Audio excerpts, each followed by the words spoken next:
So what initially got you started in wanting to do comedy? Like, what got you there? Comedy got, oh man. All right, so what ended up happening when I was like a little kid, I always wanted to do something in comedy. I always wanted to make a TV show or whatever. I didn't think I could do stand-up because that just seemed like impossible. Because I would watch I watched Bernie Mac, I watched all these people growing up, and I'd be like, I can't do that shit. That shit was impossible. So I would just think about doing it, but then life kind of took me different ways. I went into like business world, I did all that, and then when I was out, I got to a point where like I'm basically out on my ass trying to figure out, well, what am I gonna do now? Because I was unhappy here. I want to try to take a chance and do something I actually want to do. So I started doing stand up, and it's been working, thankfully. Like the biggest thing I've ever been thankful for is that I'm not terrible and still trying. Cause that's like torturous. Like I'm sure, like you a DJ. Imagine you met a DJ who's like, bro, I got these dreams one day. Then you hear this nigga scratching. You're like, oh no, this dude boo boo. I gotta tell him something. Like this ain't gonna come true. Like I'm just thankful that it turns out that I'm okay at it, and every day I just work towards that. So the thing that got me in it is because I always thought I could do it. I just needed the push of life throwing me on my ass. So this was your plan B then?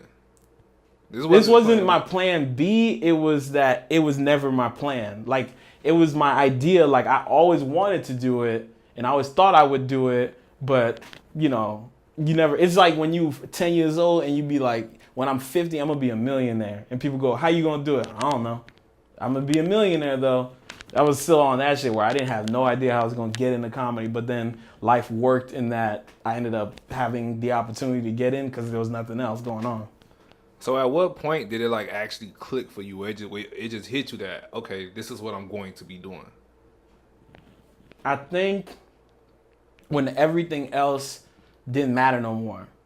You know what I mean? Like if anyone who gets into like a creative business or whatever, anything in yourself, you get to a point where you start realizing you don't give a fuck about certain type of jobs no more. You don't give a fuck about doing certain type of things on certain nights.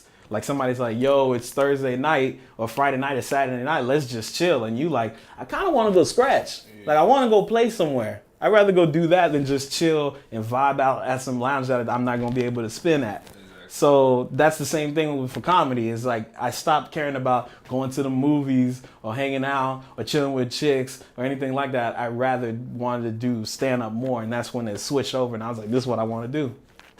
So what was like your first I guess gig or like your first time on stage? Like how did that experience go?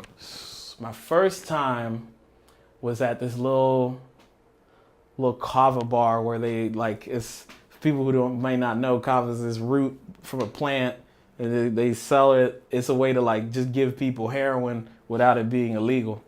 It's a fucked up drink. It tastes bad.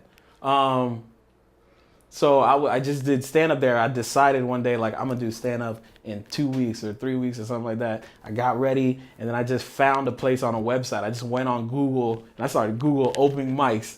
I just found the first place and I went there on a Monday and I never stopped since then of every week doing comedy. How did it go? It went okay. I thought I was going to like eat dick. I thought I was going to be terrible. When you say okay, what do you mean by okay though? Like, I wish I still had the recording, but like I'm pretty sure I did like 4 minutes, and people were like, ha ha ha ha ha ha, and I was like, hey, that's you killing them right now, Kevin Hart, step aside, because that's what happened all night was just ha ha ha ha. So I was like, okay, I didn't suck. Everybody thought like all the comics that met me that day, they were like, man, you're pretty good. How long you been doing it? I was like, today, this is it. So that's how it went, and thankfully I didn't have no terrible experience to make me never want to try it again. It was just good enough that I felt good about myself, but I wanted to see if I could do more. It wasn't too high, because if you get too high, then you become big-headed and you don't try to get better. You just immediately want people to put you on and shit. Well, since your first experience was like a good experience, have you ever, I guess, been booed before? Have you had any like rotten tomatoes thrown at you? Have you had like anything crazy happen? Yeah, we all go through it as comics. Any comic who tells you they don't have an off night. That nigga lying. But no one's ever like booed me.